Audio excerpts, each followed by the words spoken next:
In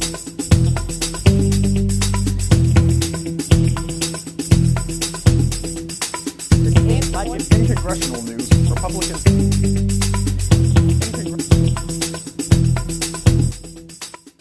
Welcome back to On Point with Politics. I'm Kimberly Keagy. And I'm Nick Tomarello. The United Student Government ran into a few budget problems at their last meeting, with a few clubs requesting additional funding. The hip-hop group Impulse, the dance club, Not on My Campus, and the National Press Photographers Association were not allocated any money because USG had no additional funds to offer. According to our partners at the Globe, Not on My Campus and the National Press Photographers Association were denied funds due to inconsistent or unclear requests. Impulse was denied funds because club members would have been charged on top of USG funding for their individual portraits. The dance club's event is held during the second funding period, which made the request ineligible for consideration. USG Treasurer Justin Stockless told club treasurers to submit appeals to the Finance Committee if they want to contest the funding allocations. USG-funded programs include the maintenance of bikes in the Student Center, the operational cost of Point Sync, and the program that allows students to attend Pittsburgh Playhouse shows for free. And finally, Student Body President Robert Bertha officially announced his candidacy for the Pennsylvania House of Representatives on January 19th. Bertha is running as a Democrat for his home district, Pennsylvania's 54th. The closed primary elections will be held on May 15th. Attorney General Jeff Sessions visited Pittsburgh today to discuss the efforts of law enforcement and federal prosecutors to combat the opioid crisis. Sessions delivered remarks to the jury assembly at the courthouse. He announced the creation of a new FBI task force in Pittsburgh, funded with $100,000 a year to target violent crime and drug-related armed robberies in Allegheny and Beaver counties. Money from the Justice Department's long-running project, Safe Neighborhoods, will be used to add local police to an FBI squad. Work out of the Pittsburgh field office, which has jurisdiction over western Pennsylvania and all of the western Virginia. Pittsburgh is among the 12 districts who have health care providers and physicians contributing to the opioid abuse across the United States. And now moving on to breaking news over the weekend. The New York Times released a report last Thursday stating that President Trump wanted to fire Robert Mueller, the special counsel who is investigating any Russian collusion and obstruction of justice of the president, citing some conflicts of interest. The president claimed, quote, that a dispute years ago over fees at Trump National Golf Club in Sterling, Virginia, had prompted Mr. Mueller, the FBI director at the time, to resign his membership. The president also said Mr. Mueller could not be impartial because he had most recently worked for the law firm that previously represented the president's son-in-law, Jared Kushner. And finally, the president said Mr. Mueller had been interviewed to return as the FBI director the day before he was appointed special counsel in May, end quote. Don McGahn, a special counsel to the president, refused to ask the Justice Department to fire Mr. Mueller, telling the president that he would quit instead. While in Davos, Switzerland for the World Economic Forum, President Trump said that this was fake news, telling reporters, quote, "Fake news, folks, fake news. A typical New York Times fake story." The House set on Monday to vote on a bill requiring reporting of sexual abuse of minor and amateur athletes to be reported to authorities.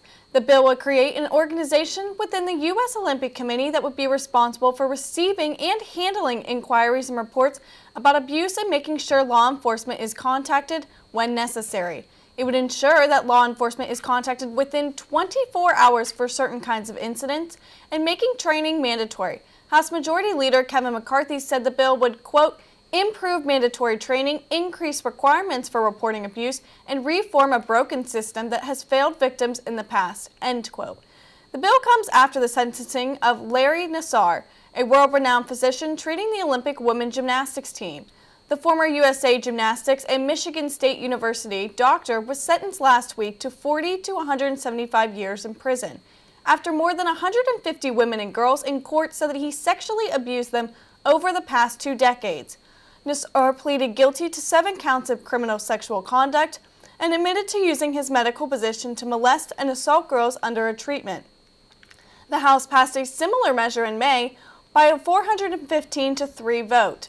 and the Senate did as well, but Monday's vote is needed after there were some changes to the original language used. We'll be right back after this short break.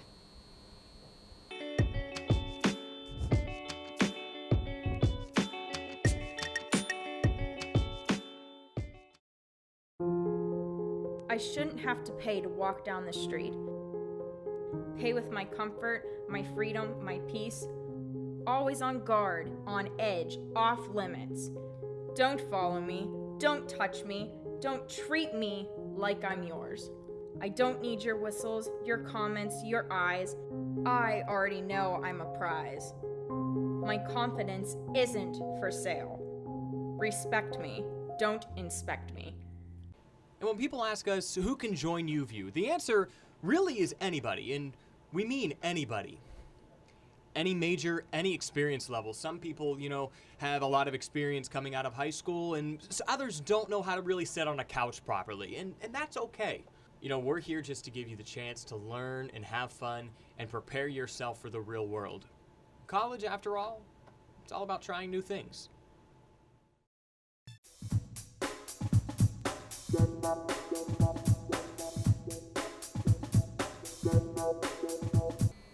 Welcome back to On Point with Politics. Now let's head over to our reporter, Cole D'Alessandro, with State News. Thanks, Nick. In local political news, Republican Pennsylvania Congressman Pat Meehan has announced that he will not be seeking re-election, according to an article by the Associated Press.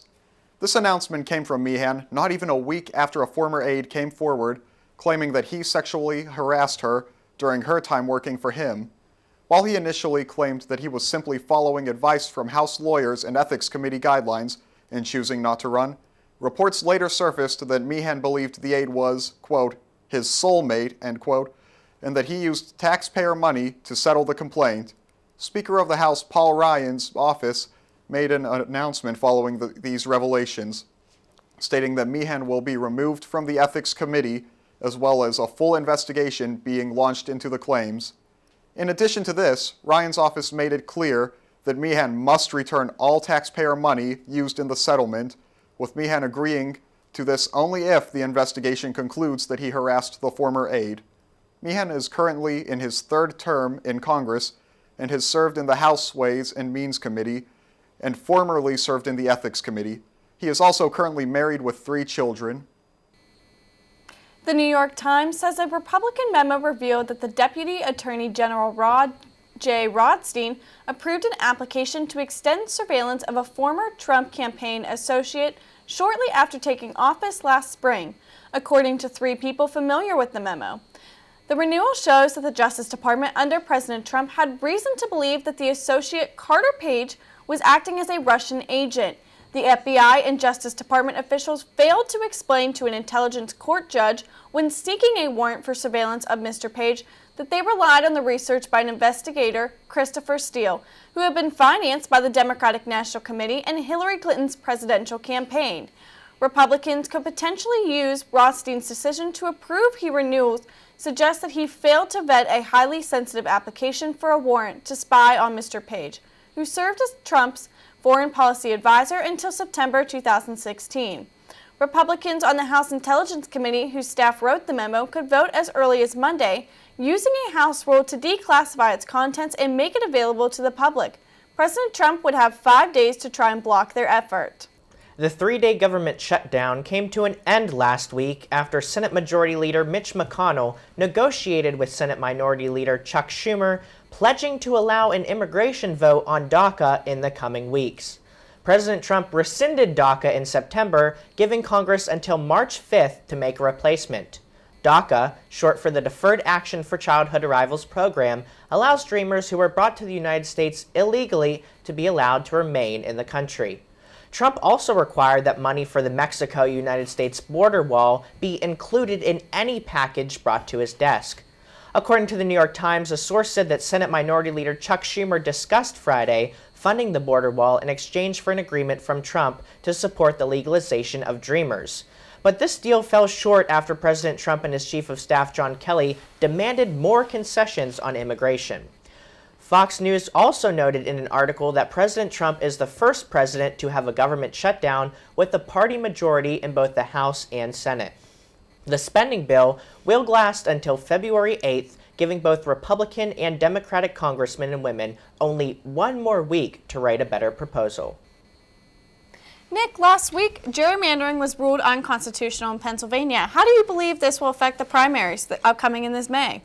Hopefully it will encourage more constituents to come out and vote. I feel like we need to have more of an open mind and especially get involved in local politics, because honestly, local politics is where we make a lot of our decisions, and I feel like a lot of people don't vote in it. So hopefully now that gerrymandering is gone, we can have more constituents come out and vote and have their voices be heard. That's an interesting point you make, Nick. Well, thank you guys for tuning to On Point with Politics. I'm Kimberly Keagy. And I'm Nick Tomarello.